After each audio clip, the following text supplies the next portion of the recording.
總的來說，這款移速小盾芯磁吸充電寶不是通過功能堆砌來取勝，而是電源架構、電芯特性、熱管理3條路線同步拉滿後的結果。整體的完成度在 7.5 瓦磁吸充電寶裡屬於明顯的高水平實現。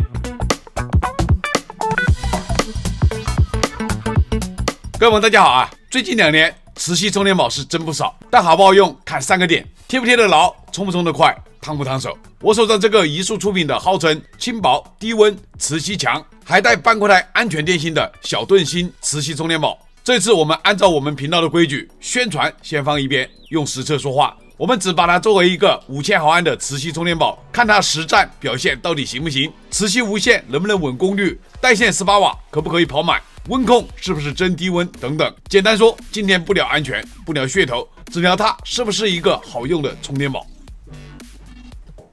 我們先來看外觀啊，現在這個移速的盒子簡潔舒雅，跟它以前的賽博風格完全不一樣了。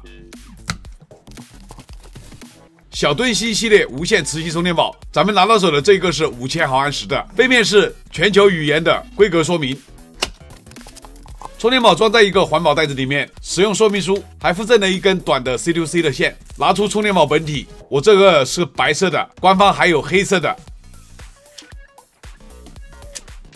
殼體為磨砂面珍珠烤漆的工藝，背面的工藝也是一樣的。充電寶的邊緣做了弧面的收邊，拿在手上很圓潤。充電寶的厚度 9.6 毫米，寬度為66毫米，高度為102毫米。充電寶連包裝一起的重量158克，帶線材重量125克，單充電寶重量116克，這根線材接近9克。充電寶的磁吸部分做了點狀紋理設計。這個充電寶半固態安全電芯的賣點，我們留到拆解篇詳細的給大家講。我們這一期測試篇只着重測試數據。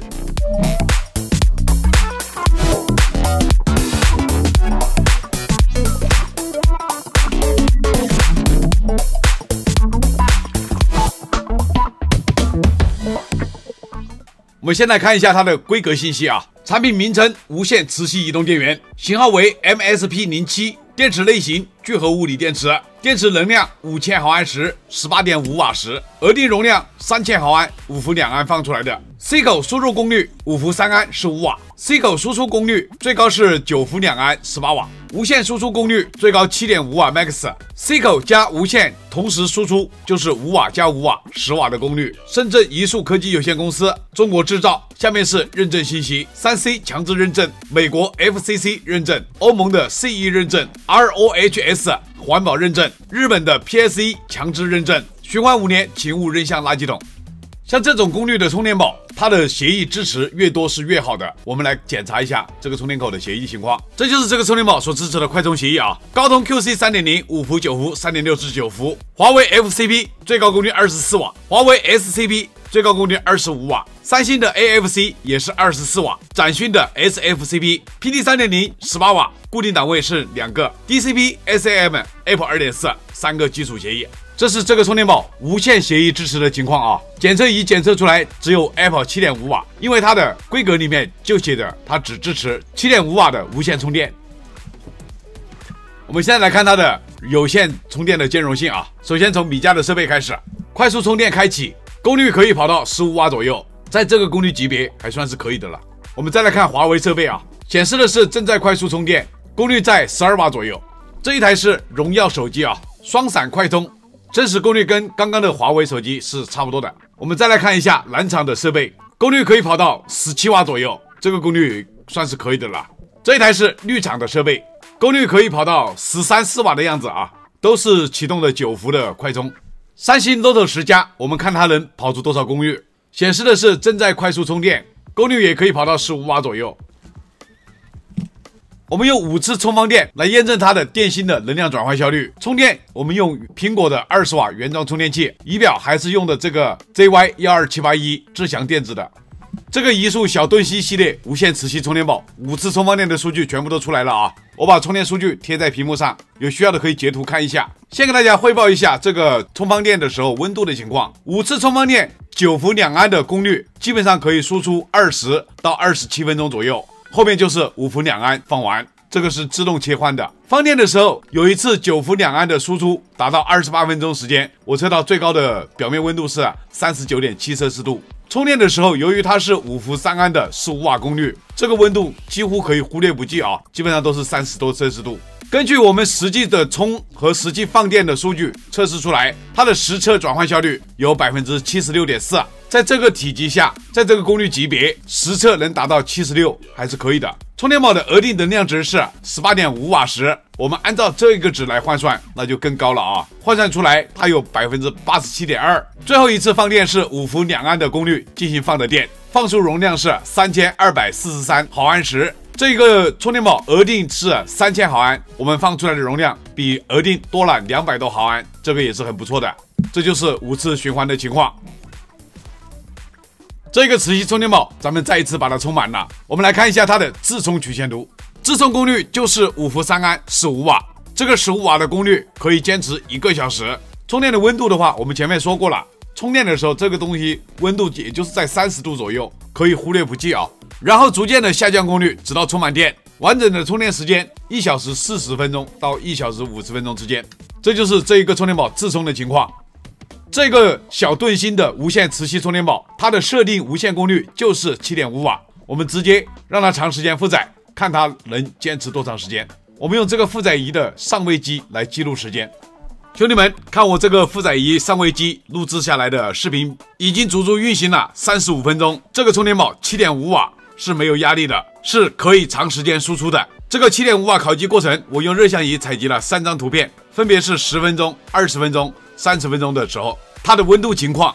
到現在，咱們用熱像儀繼續來看，它的溫度還是在34攝氏度左右。這個溫度屬於一個控制的相当好的水平。充電寶本身標定的是 7.5 瓦，能通過30分鐘的烤機測試，就證明這個充電寶不存在虛標啊！不像某品牌的超薄磁吸充電寶標示5瓦，實際烤機 7.5 瓦都堅持不了幾分鐘。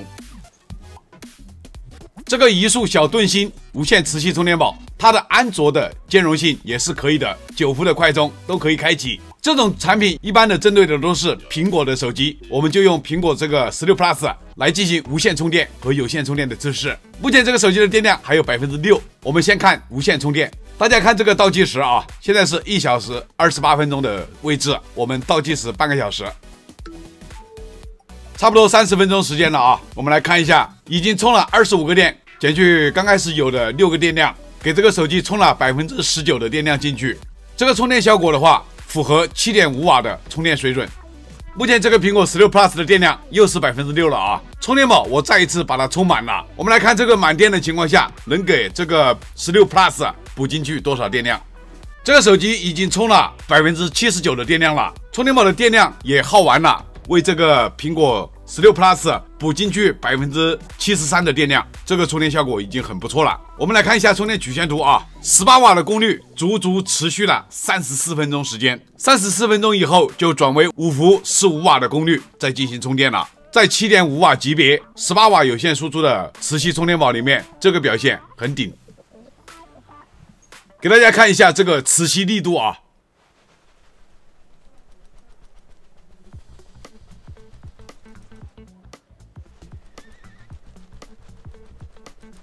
我這樣狂甩它都不掉啊，它的磁吸力度還是非常不錯的。像這種磁吸力度的話，再配合一個磁吸手機殼，這個效果就更加讚了。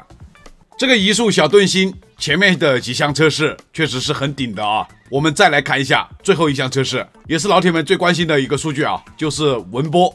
這個充電寶的輸出電壓就是5伏2安和9伏2安，我們就測試這2個檔位的紋波。5伏2安10瓦功率，大家看一下這個紋波啊。我好久都沒有測到這麼低的紋波了，僅僅 8.8 毫伏，平均紋波 6.1 毫伏左右。9伏2安18瓦功率，這個紋波也是非常低的，最高紋波 13.8 毫伏，平均紋波 9.6 毫伏左右。大家覺得這個紋波怎麼樣？好久沒有測到這麼驚豔的 7.5 瓦磁吸充電寶了啊！我可以說這個產品是這個級別裡面一個標杆產品。兄弟們，測到這裡，這台移速小盾芯磁吸充電寶給我最大的感受就是2個字啊，穩和狠。先說穩，這次所有的性能測試裡，它的表現屬於那種你怎麼用它都能給到你一個穩定輸出的磁吸無線 7.5 瓦，能堅持35分鐘不斷功率，可理溫度最高34攝氏度左右。這一點在 7.5 瓦級別的磁吸充電寶領域非常罕見。有線18瓦輸出更是強悍，蘋果16 Plus 從 6% 到 79%， 整整輸出34分鐘的18瓦功率，不掉鏈子。再配合5000毫安時這個體積，能做到平均76%加的轉換效率，再加上實際放出3243毫安時的壓標容量，說一句，它是這個級別性能天花板，並不過分啊。而且兄弟們，你們自己對比一下，這些實打實的數據，是不是比那個靠飢餓營銷衝話題的超薄產品實在多了？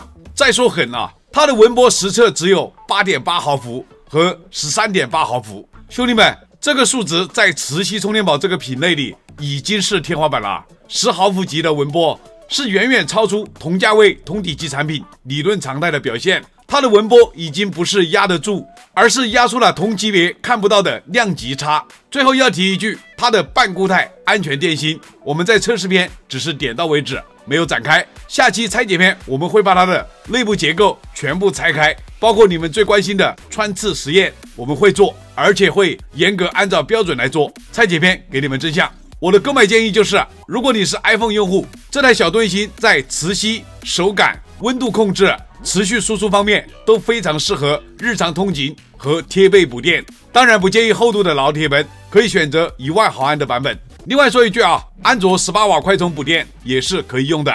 總的来說，這款移速小盾芯磁吸充電寶不是通過功能堆砌來取勝，而是電源架構、電芯特性、熱管理3條路線同步拉滿後的結果。整體的完成度在 7.5 瓦磁吸充電寶裡屬於明顯的高水平實現。測試為了了解，測試為真相，認真車載客觀輸出。我是離火車載，非常感謝各位兄弟們一直以來的支持和鼓勵，有你們的陪伴，才有我一直拆下去的動力啊！這期視頻謝謝大家觀看，咱們下期視頻再見。